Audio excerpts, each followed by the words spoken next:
Assalamualaikum warahmatullahi wabarakatuh. Selamat pagi, salam sejahtera bagi kita semua. Pada pertemuan kali ini kita akan membahas materi hak dan kewajiban warga negara dengan submateri dinamika dan tantangan harmoni hak dan kewajiban warga negara dalam kehidupan berbangsa negara Indonesia. Kalau kemudian kita bicara tentang hak dan kewajiban, tentu sesuatu yang berat untuk dijalankan secara bersama-sama, tapi itu harus dilakukan. Karena kebanyakan dari masyarakat kita, apalagi kalau kita lihat sejarah tentang pelaksanaan hak dan kewajiban, maka lebih dominan pada bagaimana menuntut, bagaimana berupaya mewujudkan haknya daripada melaksanakan kewajibannya. Nah, kalau kita bicara hak dan kewajiban warga negara, hak dan kewajiban negara itu tentu mengalami dinamika. Dinamikanya itu mengikuti perubahan Undang-Undang Dasar kita. Jadi amandemen berimplikasi juga pada dinamika hak dan kewajiban warga negara, karena konstitusi Undang-Undang Dasar kita lah yang kemudian menjadi legal standing dari pelaksanaan hak dan kewajiban itu. Ada banyak pasal yang berubah, ada yang hilang, ada yang bertambah. Nah, itu mahasiswa harus mengidentifikasi, kenali pasal-pasal apa saja yang berubah atau bertambah, yang mana itu menunjukkan pelaksanaan hak dan kewajiban warga negara. Ya, tentu perubahan itu dilakukan agar bangsa Indonesia itu menjadi cerdas dan kompetitif. Bangsa Indonesia itu menjadi bangsa yang toleran. Bangsa Indonesia menjadi bangsa yang sejahtera.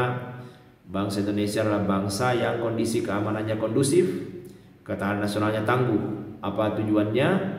Tentu agar Bhinneka Tunggal Ika itu bisa tumbuh kembang di wilayah NKRI, dan eksistensi NKRI itu tetap terjaga sampai pada akhir zaman. Nah, kalau kita bicara dinamika dan tantangan, tentu kita akan melihat bagaimana aturan dasar ihwal hak dan kewajiban itu sebelum dan setelah amandemen. Nah, ada 4 hal yang kita akan lihat. Yang kali ini kita akan melihat satu hal saja, kaitannya dengan pendidikan dan kebudayaan serta ilmu pengetahuan dan teknologi. Nah, kalau kita bicara hak dan kewajiban warga negara di bidang pendidikan dan kebudayaan serta ilmu pengetahuan dan teknologi, ini juga mengalami dinamika. Jadi di Indonesia ini sekarang tingkatan pendidikan kita mulai dari pendidikan dasar, pendidikan menengah, pendidikan tinggi itu berada atau bernaung di bawah Kementerian Pendidikan dan Kebudayaan. Sebelumnya pernah pendidikan tinggi itu bergabung bersama dengan riset dan teknologi. Lalu dulu juga pernah Kementerian Pendidikan Nasional. Tapi kelembagaan apapun menjadi tempat bernaungnya, saya pikir tujuan dari pendidikan itu sangat mulia. Bagaimana melahirkan generasi-generasi bangsa ini yang cerdas dan kompetitif, bagaimana bisa mewujudkan tujuan dari negara kita di alinea keempat, yaitu untuk mencerdaskan kehidupan bangsa. Nah, kalau kita bicara tentang perubahan Undang-Undang Dasar kita atau amandemen kita, nah ada kata pengajaran yang berubah menjadi pendidikan. Nah, tentu ada pertanyaan, mengapa dilakukan perubahan dan apa makna dari perubahan itu? Kalau kita bicara pengajaran dan pendidikan itu tentu cakupannya berbeda atau luasannya berbeda. Tentu pendidikan itu lebih luas cakupannya dibandingkan dengan pengajaran. Jadi pengajaran itu tentu lebih sempit, ya. Karena pendidikan itu proses menanamkan nilai-nilai, sedangkan pengajaran itu proses mengalihkan pengetahuan. Jadi ada transfer knowledge, transfer pengetahuan, sementara pendidikan itu menanamkan nilai-nilai. Nah, nilai-nilai yang ditanamkan itu lebih dari sekedar pengetahuan. Jadi ada aspek lain di situ, ada aspek keterampilan, ada aspek nilai, ada aspek sikap. Nah, dan itu bisa dilakukan dengan lingkungan pendidikan yang bermacam-macam, bisa di keluarga, di sekolah, di masyarakat. Sementara kalau bicara pengajaran itu identik hanya berlangsung di sekolah atau di kelas-kelas perkuliahan. Nah, jadi kata pengajaran menjadi pendidikan itu berakibat menjadi semakin luasnya hak warga negara. Nah, saya pikir itu sangat baik, sangat bermanfaat bagi pengembangan sumber daya manusia kita. Nah, pemerintah memajukan ilmu pengetahuan dan teknologi dengan menjunjung tinggi nilai-nilai agama dan persatuan bangsa untuk kemajuan peradaban serta kesejahteraan umat manusia. Nah, itu pasal selanjutnya ya. Ayat selanjutnya gitu ya. Nah, adanya rumusan tersebut, apa maksud dari rumusan itu? Bahwa ada iptek, lalu ada nilai-nilai agama, ada persatuan bangsa, ada peradaban dan kesejahteraan umat manusia. Jadi pemerintah berupaya memajukan iptek dengan tetap menjunjung tinggi nilai-nilai agama dan memperkukuh persatuan. Jadi jangan sampai kemudian ipteknya itu tidak sesuai dengan nilai-nilai agama, nilai ketuhanan yang Maha Esa. Ya. Dan jangan sampai kemudian iptek itu menyebabkan terjadinya disintegrasi. Justru dia harus hadir untuk memperkuat persatuan bangsa. Nah, nilai-nilai ilmiah yang dihasilkan itu harus seimbang, menjunjung tinggi nilai agama dan memperkukuh persatuan bangsa. Nah, bagaimana perwujudannya? Apakah ini sudah terwujud atau tidak? Itu yang kemudian kita akan diskusikan pada materi-materi atau pekan-pekan diskusi. Nah, kemudian hal lain yang mendapat perhatian adalah budaya. Jadi budaya harus bersiap menyambut perkembangan dan kemajuan iptek. Nah, oleh karena budaya bangsa kita itu sebagian besar masih berdasarkan budaya etnik tradisional. Sedangkan iptek berasal dari perkembangan budaya asing yang lebih maju. Nah, sehingga apabila pertumbuhan budaya bangsa kita tidak disiapkan, akan terjadi apa yang disebut dengan kesenjangan budaya atau cultural lag. Nah, keadaan kehidupan bangsa Indonesia yang bergumul dengan budaya baru yang tidak dipahaminya. Nah, jadi memang William sebenarnya sudah memprediksi ya, seorang ahli sosiologi. Dia mengatakan bahwa perubahan kebudayaan material itu lebih cepat dibandingkan dengan perubahan kebudayaan non material seperti sikap, perilaku, kebiasaan, sehingga ya terjadi tadi kesenjangan budaya. Nah, oleh karena itu budaya bangsa dan setiap orang Indonesia itu harus disiapkan untuk menyongsong era atau zaman kemajuan dan kecanggihan iptek itu. Nah, misalnya saja kalau kita bicara handphone, ya, bagaimana handphone itu bisa mempermudah kita. Kita bisa mengakses banyak informasi dari situ, membuat yang jauh menjadi dekat. Tapi itu juga bisa melahirkan masalah. Apalagi kalau mereka yang menggunakannya tidak memahami aturan-aturan yang mengatur tentang penggunaannya. Nah, misalnya Undang-Undang Informasi dan Transaksi Elektronik. Baik, jadi kalau kita bicara budaya ini kaitannya dengan bagaimana memajukan kebudayaan nasional. Nah, kenapa? Karena ini menjadi identitas nasional kita. Jangan sampai kemudian budaya ini akhirnya diklaim oleh negara-negara lain dan itu bisa melahirkan masalah internasional. Walaupun kita tahu bahwa sebenarnya sekarang ya dinamika interaksi antara masyarakat dunia itu sudah sangat intens dan bahkan bisa meruntuhkan sekat-sekat geografi, tapi ya tentu tetap harus ada identitas nasional yang kemudian melekat pada diri sebuah bangsa sehingga dia bisa menjadi karakter dari bangsa itu untuk menghadapi era globalisasi ini. Nah, sehingga kalau kita bicara perubahan, jadi dalam budaya kan ada asimilasi budaya, ada akulturasi budaya. Nah, jadi tidak boleh sebenarnya, karena kalau kemudian kita menutup diri di era global, itu bisa saja dikatakan itu menutup kesempatan untuk berkembang. Tapi kalau seluruh hal itu diinternalisasi, maka itu juga bisa membuat kita hanyut di era globalisasi yang mungkin saja bertentangan dengan nilai-nilai dasar bangsa ini. Nah, sehingga globalisasi itu harus menjadi tantangan bagi bangsa ini, sehingga ya bagaimana menerima secara selektif hal-hal yang baik itu diterima, hal-hal yang buruk itu harus diseleksi. Karena memang ideologi kita itu ideologi terbuka, fleksibel. Dia bisa menerima masukan, bisa menyesuaikan diri dengan perkembangan zaman, tapi dia tidak boleh bertentangan dengan nilai dasarnya. Karena ya ada namanya dasar negara, ada namanya ideologi nasional. Nah, kemudian kalau kita bicara pendidikan dan kebudayaan, ini kan dua istilah yang sama, saling berkorelasi sangat erat. Jadi satu sama lainnya itu berkorelasi sangat erat. Jadi pendidikan salah satu bentuk upaya pembudayaan.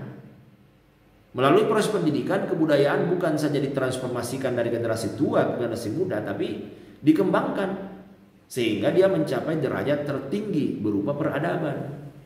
Oke, jadi tujuan pendidikan nasional kita mengakomodasi nilai-nilai dan pandangan hidup bangsa yang religius. Apa maknanya? Bahwa untuk mencapai tujuan pendidikan nasional yang mencerdaskan kehidupan bangsa itu harus dilakukan dengan meningkatkan keimanan dan ketakwaan serta akhlak mulia. Itu sesuai dengan apa yang ada di Undang-Undang Sistem Pendidikan Nasional kita, nomor 20 tahun 2003 ya, bahwa tujuan dari pendidikan nasional itu ya bagaimana melahirkan manusia yang beriman, bertakwa kepada Tuhan Yang Maha Esa, berakhlak mulia, sehat, berilmu, cakap, kreatif, mandiri, menjadi warga negara yang demokratis dan bertanggung jawab. Itu juga erat kaitannya dengan upaya Kementerian Pendidikan dan Kebudayaan ini di tahun 2025 itu ya menghasilkan insan Indonesia yang cerdas dan kompetitif. Nah, kalau kita bicara kecerdasan ya tentu ini sangat komprehensif ya, karena ada kecerdasan intelektual, ada kecerdasan spiritual ya, ada kecerdasan emosional, ada kecerdasan sosial, ada kecerdasan kinestetis, dan itulah yang disebut sebagai kecerdasan yang komprehensif, dan itulah yang ingin dicapai oleh sistem pendidikan nasional kita. Nah, yang mana itu cerdas secara spiritual, ya, silakan Anda kembangkan lebih jauh ya. Intinya bahwa ya tentu bisa beraktualisasi diri melalui hati kalbu untuk menumbuhkan dan memperkuat keimanan, ketakwaan dan akhlak mulia, termasuk budi pekerti yang luhur. Jadi ada kaitannya dengan cerdas secara spiritual. Jadi setinggi ilmu, sedalam taat. Nah, kadang kita dengar slogan itu. Kemudian kalau cerdas secara emosional dan sosial, nah itu kaitannya dengan interaksi sosial. Kaitannya dengan sensitivitas ya, dan apresiasivitas. Jadi apresiatif dan sensitif ya, terkait dengan keadaan gitu. Di saat pandemi, lalu kemudian kita di saat ekonomi susah kita mempertontonkan kemewahan, itu kan artinya tidak sensitif gitu terhadap keadaan. Apresiatif gitu, bisa menghargai, bisa berterima kasih ya, bersimpati, berempati ya, itu semua. Kemudian selanjutnya adalah ada kecerdasan intelektual ya, pastilah kecerdasan intelektual itu kaitannya dengan nilai-nilai ilmiah, nilai-nilai akademik ya, bagaimana berpikir secara logis dan seterusnya. Kemudian ada cerdas kinestetik. Nah, ini. Jadi bagaimana kemudian memiliki tubuh yang sehat, dalam tubuh yang sehat ada jiwa yang sehat. Jadi tangguh. Kemudian kompetitif. Bagaimana kompetitif itu diterjemahkan unggul, bersemangat, mandiri, pantang menyerah, ya, bersahabat dengan perubahan. Artinya dia tidak alergi dengan perubahan, karena kalau alergi dengan perubahan ya pastilah kita akan tertinggal. Dulu di masa saya kuliah itu hampir seluruh orang menggunakan HP dengan merek Nokia. Tapi sekarang Nokia hilang. Artinya apa? Ya itu bisa jadi salah satunya adalah karena tidak bisa merespon perubahan, sehingga kemudian ya ditinggalkan oleh konsumen. Kemudian selanjutnya adalah ini kan pendidikan luas. Nah, bagaimana dengan pendidikan kewarganegaraan itu? Bagaimana dengan pendidikan kewarganegaraan itu? Jadi kalau kita bicara pendidikan kewarganegaraan sebenarnya kan kita bicara tentang belajar tentang keindonesiaan. Jadi belajar tentang pendidikan kewarganegaraan itu sama dengan belajar tentang keindonesiaan. Belajar untuk menjadi manusia yang berbeda di Indonesia, membangun rasa kebangsaan, mencintai tanah air dan seterusnya. Oleh karena itu, setelah kelak menjadi sarjana nanti, dia harus menjadi bagian dari masyarakat Indonesia yang terdidik, memahami tentang Indonesia, memiliki perbedaan Indonesia, memiliki rasa kebangsaan Indonesia, dan memiliki rasa cinta tanah air Indonesia, sehingga dia bisa menjadi smart and good citizen, warga negara yang baik dan terdidik dalam kehidupan masyarakat, bangsa dan negara yang demokratis. Jadi sangat mulia sebenarnya tujuan dari mata kuliah kita. Nah, sasaran pembentukannya itu kan bagaimana pengetahuan kewarganegaraan, bagaimana kemudian ada keterampilan kewarganegaraan, bagaimana kemudian ada rasa percaya diri sebagai warga negara, bagaimana punya komitmen sebagai warga negara untuk berpartisipasi, ya, menempatkan diri sebagai warga negara yang baik, yang mengharmonikan hak dan kewajiban. Nah, ini yang namanya pendidikan kewarganegaraan itu bukan hanya Indonesia, di negara lain juga, karena saya pikir keresahan dari negara-negara yang ada sekarang ini adalah bagaimana menjaga eksistensinya, bagaimana menurunkan nilai-nilai bangsa itu dari generasi ke generasi, sehingga salah satu cara adalah memberikan pendidikan kewarganegaraan.